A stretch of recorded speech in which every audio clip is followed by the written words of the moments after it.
नंढड़ी हिकड़ी गाल ज़हन में पुराणी अचे वई। हिकड़ो अल्लाह जो बानड़ो जुतियूं गंढींदो हो, मोची हो। ॾाढी देर फ़कीर नाराज़ त न थींदो। जुतियूं गंढींदो आ, हुन जे दिल में मदीने वारे यार जो प्यारा, दिल में ख्याल थो करे त जुतियूं गंढींदे गंढींदे कुछ पैसा गॾु कयां। जॾहिं काफ़िला मुझे महबूब मदीने वारे घोट जे दरबार ते वञनि त उन सां गॾिजी मां बि वञी हज करे अचां। जुतियूं गंढे थो, जेके पैसा मिलन था बचड़न जी खिदमत करे थोड़ा थोड़ा टारींदो थो वञे। उहा घड़ी अचे वई, हिन जो सामान तैयार थी वियो आ। काफ़िले वारन के चवे तो अदा जॾहिं भी मुझे महबूब जे मुल्क ते हज जे लाइ हलो त मूंखे भी ॾसिजो त मां भी तव्हां सां गॾु हज ते हलां। दोस्तन चयो अदा हा, खुदा जी कुदरत आ। ओए हाजी सगोरा आया, अचे हिन के चयो हज ते हल। रोई ॾिने चेंदा मां कोन थो हलां। हाजी सगोरा हलिया विया, उते हज वारन हज पढ़ियो। हिकड़ो अल्लाह जो कामिल वली हज करण खां बाद में मुराकबो करे वेही रहियो। चए तो मुझा सुणा करीम रब कंहिंजो हज कबूल पियो। अल्लाह जे तरफ खां हुन फ़कीर जे मथां ऐलान तो थिए त सब खां पहिरीं हिकड़े अहिड़े शख्स जो मां रब हज कबूल कयो आ जेको हज ते आयो भी नाहे। गौर त कर ईमान वारा, तव्हां सां कहिड़े तरफ वञी रहिया आहियो।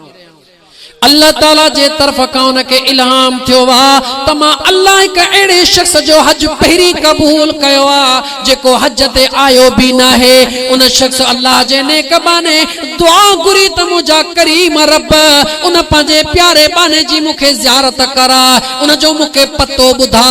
हुनखे उते मुंहिंजा दोस्त दौराने मुराकबा सॼो पस मंज़र आॾो थो अचे, ॾिसे थो त यमन या शाम जो मुल्क उते हिकिड़ो ग़रीब आहे जेको जुतियूं गंढे रहियो आ। तस्वीर पंहिंजे ज़हन में महफूज़ थो रखे। काफ़िला कटींदे अचे उन मुल्क में पहुतो आ, उन गलीअ खे पंहिंजे ज़हन में रखियो अथई। अचे जो ॾिसे तव्हां के हिकिड़ो ग़रीब शख्स आहे जेको जुतियूं थो गंढे, हुन जे चेहरे ॾे निहारी तव्हां के उहो ई चेहरो आ जेको करीम रब जंहिंजी मूंखे काबे जे अंदर ज़ियारत कराई आ। उन ॾे निहारे चवे थो म्या तोखे लख मुबारकूं। चई साईं छाजू मुबारकूं? चई म्या तुंहिंजो अल्लाह हज कबूल कयो आ। वो फ़कीर हिन ॾे निहारे चवे थो साईं मां हिन साल हज ते कोन वञी सघियो हां, वरी इंशाअल्लाह ॿिए साल वेंदुसि। फ़कीर चयसि त म्या तोखे लख लख मुबारकूं, वेठो त पंहिंजे घर में हई पर करीम रब तुंहिंजो हज कबूल करे छॾियो आ। रात जो टाइम थियो आ, मानी आई आ। वो फ़कीर चवेस तो त मानी न खाईंदुसि, मूंखे ॿुधा तो कहिड़ो अमल कयो जंहिं अमल जे करे सोने करीम रब तुंहिंजो घर वेठे हज कबूल कयो। हाणे उन राज तो पर्दो खजे थो। उस मोची तो चवे त मां हज जे लाइ सामान तैयार कयो। काफ़िले वारन के चयुमि जॾहिं काफ़िलो खणी अचो त मां भी तव्हां सां गॾु हलंदुमि। अञा काफ़िले वारा कोन आया। मुंहिंजी घरवारी पेट सां हुई, हा मिला हुई। पाड़े में हिकिड़ो घर हो, उन मां गोश्त जे दाग जी खुशबू आई। मुंहिंजे ज़ाल मूंखे चयो त मूंखे गोश्त जी भाॼी वठी ॾे। मां पंहिंजे पुट खे मोकिलियो। पाड़े जे माईअ बेवा औरत ही भाॼी न ॾिनी। आख़िर मूं दर ठड़काए चयो अल्लाह जी बानी भाॼीअ जो ज़रूरत ॾे। उन औरत रोई चयो अदा हीअ भाॼी त गोश्त जी चाढ़ी तम, पर असां जे लाइ हलाल आ, तुंहिंजे लाइ तुंहिंजे बच्चन जे लाइ हराम आ। जी हैरत में पइजी वियुसि। उन औरत खां पुछुमि भाॼी बि रधी अथई, तूं भी मुस्लमान मां भी मुस्लमान, तुंहिंजे लाइ हलाल तुंहिंजे बच्चन जे लाइ हलाल, मुंहिंजे बच्चन जे लाइ मुंहिंजे लाइ हराम कीअं? जीअं दा इन करे जो तोखे ख़बर आ त मुंहिंजो मुड़ुसु गुज़ारे वियो आ, घर में का शइ कान बची। हिकिड़ो वेलो बच्चा बुखिया रहिया, ॿियो वेलो बच्चा बुखिया रहिया। आख़िरकार दुनिया के सवाल न कयूं छो त अल्लाह ताला मुझे हाल के ॾिसी रहियो हो। छो त अल्लाह फरमाए तो वलन बुलवन्नकुम बिशैइन मिनल खौफ वल जूअ व नक़्सिन मिनल अम्वाल वल अनफुस वस्समरात व बश्शिरिस साबिरीन।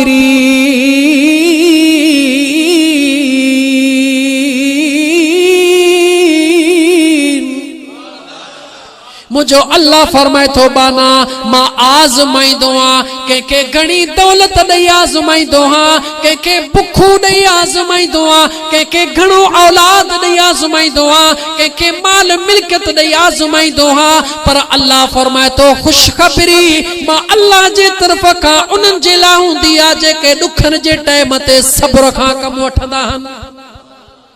चवे थी अदा पंहिंजे रब खे रोई सवाल कयमि त मुंहिंजा मौला तू ॾिसी पे थो त मुंहिंजा बचड़ा बुखिया आहिनि, मां बि बुखी आहियां, तुंहिंजे हूंदे कंहिं ॿिए खे सवाल कयां मौला सवाल कान कंदसि।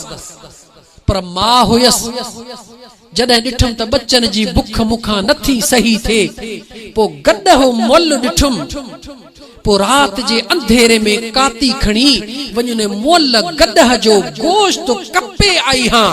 रब खे चयमि त मुंहिंजा मौला हाणे जेकॾहिं तूं नथो ॾी त इहो हल हराम बि मुंहिंजे लाइ मुंहिंजे बच्चनि जे लाइ हलाल आहे, दुनिया जे आॾो मां हथ कान टंगींदसि। लतीफ़ सरकार दाह करे चयो जे लीलाए मलही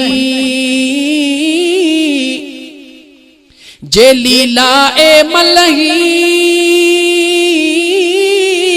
पुण लीला एज आसिरो मलाहे जो सजणो सबा जो घणो सदड़ा थो करी रड़ियूं थो करी दाहूं थो करी पर ॾिसी तो त मुझे करीम रब खां जवाब नथो मिले, कम नथो थे, तॾहिं भी मायूस नथी छो त मुझो करीम रब तुझे हिकड़े हिकड़े सद खे ॿुधी रहियो आ। औरत चवे थी त अदा बस पो उहो मोल गॾह जो गोश्त खणी पचायो थम, हाणे इहो दाग कयो थम, खुशबू आई आ, तूं आयो हुई, ॿुधाए त मां मोल गोश्त गॾह जो तोखे ॾियां। वो अल्लाह जो बानो चवे तो दी हिकड़ो मिनट बीह, उन जो नेमल घर में आयो आ, अल्लाह जे वली खे सजी कहानी पे तो ॿुधाए। चवे तो अदा मोटी आयस घर में, जेतिरो भी मदीने पाक जे वञण ला समर गॾु कयो हुम, सब जो सब खयुम, पंहिंजे करीम रब ॾे निगाह करे चयमि मौला ही सब मूं गॾु कयो त तुंहिंजो काबे जो दीदार कयां, तुझे महबूब जे गुंबज़े खज़रा जो दीदार कयां, पर मुंहिंजा मौला तुंहिंजी मखलूक बुख में पई हुजे, मां काबे जा दीदार कंदो वतां, मुंहिंजा मौला इहो कॾहिं भी मूंखे कबूल न आहे, पहिरीं मुंहिंजो ही खैर कबूल कर, वरी जे मौला ॾिनई त ॿियो दफ़ो तुंहिंजे काबे जो दीदार कंदुसि। वो सब कुछ खणी करे उन यतीम बेवह औरत खे ॾिनुमि, चईंसि त हिकिड़ी ख़बर तोखे बि मुंहिंजे ख़ुदा खे अदा उन खे ॾेई सब्र कयमि, माण्हुनि जा ताना सठमि, काफ़िले वारनि जा ताना सठमि, जीअं माण्हू ताना पिया ॾियनि त कजू सही हज ते नथो हली, रोई रात जो चवां पियो मुंहिंजा मौला दुनिया वारनि खे त मुंहिंजे हाल जी ख़बर कान्हे, पर करीम रब तूं मुंहिंजे हाल खां वाक़ुफ़ आहीं।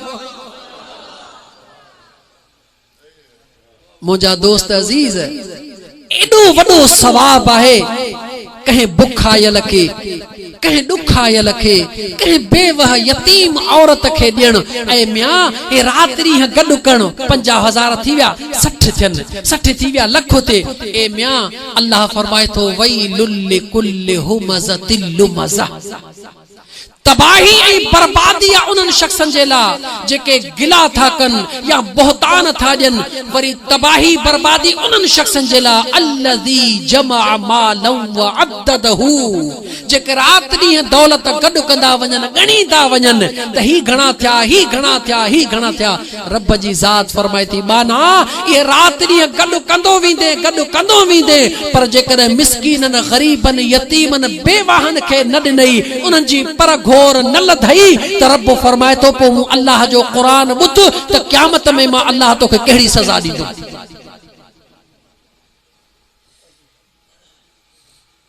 अल्लाह फरमाए तो यौम युहमा अलैहा। अल्लाह अल्लाह। ऐ दौलत के गड करण वारा, ज़कात न ॾियण वारा, ओ मिस्कीनन ऐं गरीबन जी सार न लहण वारा, ओ यतीमन ऐं बेवह औरतुन जी ख़बर चार न रहण वारा, कुरान अल्लाह जो ॿुधो त रब छा थो चवई, इहा दौलत तुंहिंजे लाइ केॾो वबाल थींदी। अल्लाह फरमाए तो यौम युहमा अलैहा फी नार जहन्नम। रब फरमाए तो जेका दुनिया दौलत गॾु करे रखी थई, गरीबन के न ॾिनी थई, मिस्कीनन यतीमन के न ॾिनी थई,